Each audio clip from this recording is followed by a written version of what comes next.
you're a freshman, have you had to study English literature yet? Like Charles Dickens and Shakespeare and stuff like Not that? with those guys yet.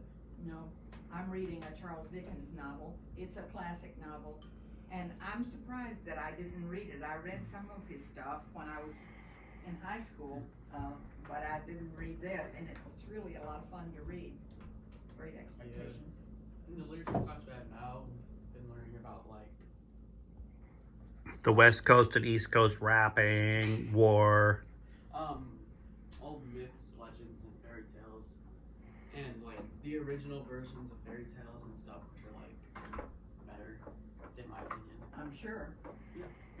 And some of them might be written in even another language, right? Oh yeah, Originally, yeah. Cinderella was written by this German guy, Really? and the original ending for Cinderella was that when she got married, these two pigeons came up to the stepsisters and poked their eyes out, and then also Whose eyes out? stepsisters. Oh, And also, to try to fit into the slippers, they would cut their toes off and the back of their feet off.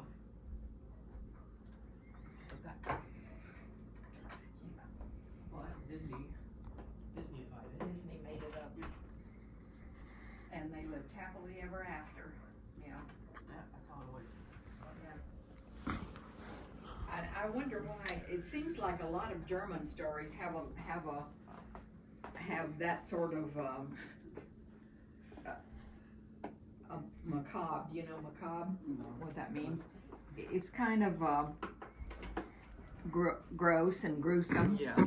type theme and even ending.